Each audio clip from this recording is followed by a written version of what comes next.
Hey, you, and welcome back to another episode of Hey Sparkplug. I'm Jan, and I'm really excited that you're joining me today. And it's actually going to be an interesting conversation I think we're going to have because today I want to talk to you about something that is a really important conversation, but it's something that people don't talk enough about when it comes to what it's like in the journey of becoming your own boss. And that's how to go from being an employee to actually being in charge of yourself. So we're going to chat a little bit about that and some strategies that you can put in place that will help you with that transition. But I also want to chat with you a little bit about the fact that there's some changes coming up within my own business. And as many of you know, I am the founder of Side Hustle Academy. And Side Hustle Academy is a program that I'm really proud of. And it teaches women how to start their first business. And I walk you through all of those key strategies that you need to know before you even start thinking about things like marketing and, getting onto reels and doing all of those things like fun things like sales funnels and all of that. I back you up straight to the beginning and I focus on core business acumen, core financial acumen, and then put all those other pieces in place so that you're able to have a really strong foundation in your business. So when you launch, you're making money in your first week, but also you're going to make it out of year one, because that's the hardest year of business is the first one. So if you're going to fall on your face, you're probably going to do it in year one. So everything I teach you within Side Hustle Academy is all focused on the things that are going to help you actually still be standing instead of just kind of trying to guess your way through your first year in business. But I've now gone through 2 launches with Side Hustle Academy. I've had an amazing group of students go through. I think we're over 34 women now have graduated from Side Hustle Academy. Many whom are running their own business. Some are retooling businesses. Some are still in launch planning, getting ready to come out of the gate. And I've learned a lot. I've learned a tremendous amount putting this together. And it really was coming from my background in business. So I've got about 20 years now that I've been working in business and about 30 years in sales, and trying to piece together all of the things that you actually really need to know. Like if you were going to go back to school, I want to be your school. So that's what Side Hustle Academy has always been focused on. But I also saw some gaps. And so that was a piece when I sat there and I was like, all right, like people are doing really, really well in this. But when they graduate, there's some things that they're hitting the same roadblocks with. So I start to see those little gaps popping up. So I was like, you know what? I think it might be time for a refresh of Side Hustle Academy. So while I was planning out the refresh and starting to look at, what are some things that I should be putting in place, I decided actually that I was going to retire the entire course. And I am starting over with lots of pieces of Side Hustle Academy, but really under a different umbrella. And I'm releasing a new course this month called Ignite. And it's a business accelerator for online entrepreneurs. And I'm really excited about it. And it literally has taken like the best parts of Side Hustle Academy and put it into the course. And then I've added more modules to it. So what used to be a 6-week course is now a 12-week course that actually has more coaching involved in it than I used to do in the past. And I'd say that one of the things my students would say about me is like, I'm really involved with you in your business. So they'd be like, I was shocked at how much you were there, like how often you showed up and how you were always available to answer my questions, and how it was the thing that really gave me a lot of confidence in those early days. Because I'm working exclusively with first-time entrepreneurs. So these are women who are, like your first idea or your first year or so in business, and you're still trying to figure out those things like, what's the secret? What's the secrets that are going to make this really work well? So I decided I was going to add more elements to it that we're focusing on some things that we don't talk enough about. So there's a new module in there about how to build a business as a mother. And it's a full module on, building your business around your children. So as a mother, as a father, I do have some dads too. Shout out to my dads. But also understanding those things you need to do to find the time and what you need to focus on in that time, because it's a very different journey when you have children at home or, you're trying to homeschool or you have little people. And like the day I'm recording this right now, I actually have my daughter home sick because she's just been really under the weather. So we have her home and I'm trying to, in those pockets of time, figure out what are those things that I need to do in my business to keep it moving forward, but not take away from my time as a mom. So everything has really been retooled. That new module, there's another module I've added that's just on sales. So focusing on selling and how to sell really well and how to sell effectively and how not to feel slimy about selling. And then I have another module that's going to be in there, and that's all about business ethics and also understanding what the rules are and the regulations and and things that have to do with the human rights movement and just ethical business standards, which again, because of the types of businesses I work with, all of the people who are coming into me have a really deep passion behind what they're doing. And there's always a legacy piece that's attached to it. They're focusing on doing business in really important areas. They're trying to move needles. They're trying to leave something for their children. So we talk a lot about ethics kind of behind the scenes. And I was like, you know what? Let's talk about it in front. Let's put it right into the business planning from the start so that you're not having to back up and try to figure it out. So that's also included in there. Plus, there's a whole week of mentorship with me where I'm diving deep in your business and I'm going over your business plans with you and I'm helping you to retool things during your launch process. And it's just going to be incredible. So doors officially open to Ignite at the end of May. I'm going to be doing a really exciting 5-day Kickstarter that's going to be coming out as well. So just keep listening for information on that. Or if you're not following me on my Instagram at janditchfield.co, be sure you are, because you're going to get all of the juicy details there. And I'm thrilled about it. But Side Hustle Academy is officially retiring. Kind of having one of those, thrilled, excited, and a little about it as well, because I really am proud of what I've done in Shaw. And I'm really excited, although, to see all of those things translate into Ignite. So news from me, keep up for that. But what I wanted to talk to you about today while you're joining me is talking about that transition from going from an employee to your own boss. And it is a really complex journey. It is a lot more complicated than people think it is. I think a lot of people get this idea that, oh, it's so simple. I'll just start my business and I'll come in every day and I'll know what to do because I knew what to do in my past life. So I'll just know what to do in this one. And the fact is that we usually start our businesses, and the first day we sit down at our desk, we're like, where do I start? I feel so lost. I have absolutely no idea what I should be focused on, where I should be putting my efforts. How do I even organize my calendar? What am I supposed to do about this?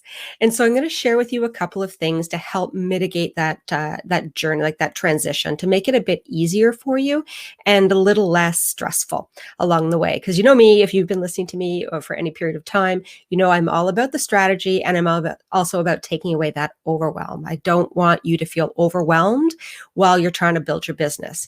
You have enough on your plate as parents. You have enough on your plate now as entrepreneurs. You don't need the overwhelm as well. So let's get strategic. Everything is strategic with me. So let's look at the first one. When you start out and you decide that this is it, I'm going to become my own boss. I'm now I'm putting on my CEO hat and I'm the one writing the checks. So it's all on me.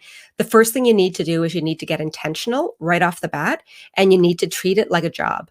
So I see a lot of early entrepreneurs come out and they treat it like it's a hobby. So there's a lot of hobby setting, hobby habits that happen right away in the business, where they kind of cruise into it, or they spend time in places that aren't needle moving places in the business. There's a lot of leaning into social media. There's a lot of leaning into marketing things. There's a lot of leaning into stuff that has to do with losing themselves in Canva. And I will fully admit that I'm guilty of that as well. That's my happy place when I'm stressed. I'm right into Canva. That's where I go.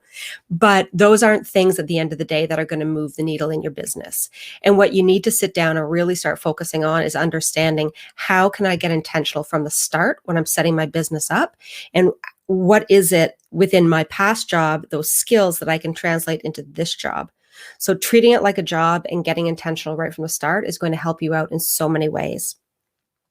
So in some ways that you can do that are going to come down to things like understanding what type of tools that you should be using in your business and setting those things up really quickly. So I just did a live about this recently on my Instagram account, but talking about the types of tools that are going to help you stay organized from the start so that you're not kind of all over the place and you don't know where you need to be.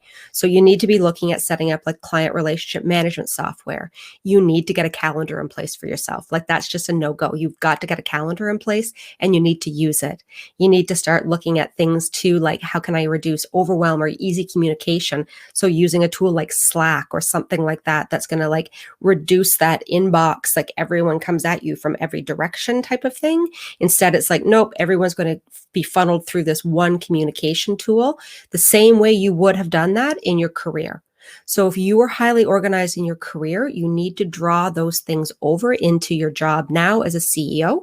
And if you were never highly organized, you need to fake it until you make it. Like, and by that, I mean, actually learn how to do it.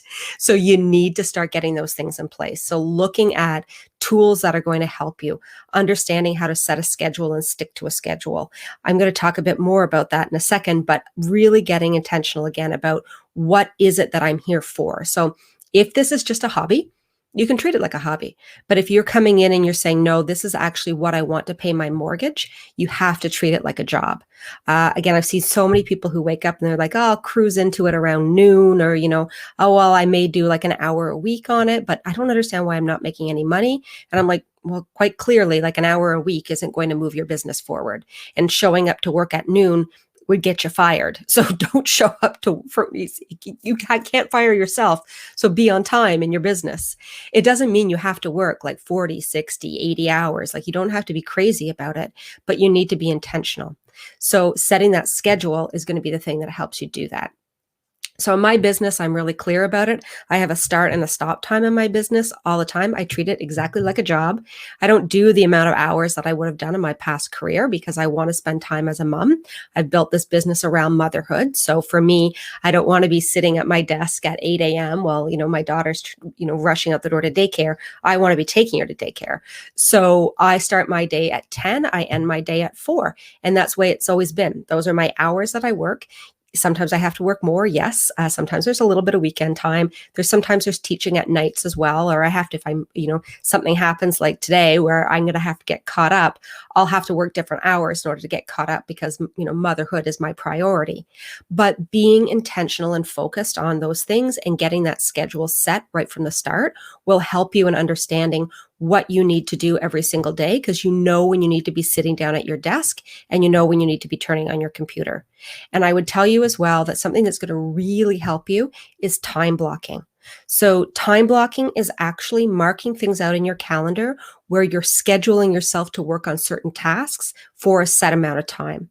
And not just the tasks, but the outcome that you want from that task. So for example, if you're going to start time blocking all of your social media content, which I'd recommend you start thinking about doing instead of writing day to day to day, you can say, okay, I'm just going to time block myself and I'm going to write all my social media content for the week in one sitting. And so my result would be, I'm going to give myself 3 hours to write 16 posts for the week. And that's what I'm going to do. I'm going to write 16 posts in that 3-hour time. And then I'm going to schedule them. So now what you've done is you've been intentional, you've time blocked, and you've actually set yourself a result that you can measure against, instead of, again, not really just kind of winging it in your business and not being 100% sure about what it is that you're trying to do every single day. Get intentional, set a result, and then time block what it is. Follow your calendar. You can leave gaps for things that are going to be freedom things, and leave gaps for the surprises that will pop up like in your business. But I would definitely say that once you kind of have an idea of what kind of hours you want to be working, you should at least be scheduling 60% of your day in time blocks of what it is that those results are that you're going to achieve in that day or in that week, so to speak, because those are the things, again, that are going to help you move your business forward and keep you away from that overwhelm of, I don't know what to do. I had someone tell me what to do. You have to tell yourself what to do. That's what being a CEO is all about. Like, you can't look over to somebody else and say, can you tell me what to do today? You got to look at yourself and say, okay, today I am doing this and this and this and this. And I'm doing it because my calendar just told me to. So that's my next piece of advice for you. And lastly, I would also really suggest that you think about finding a community of support.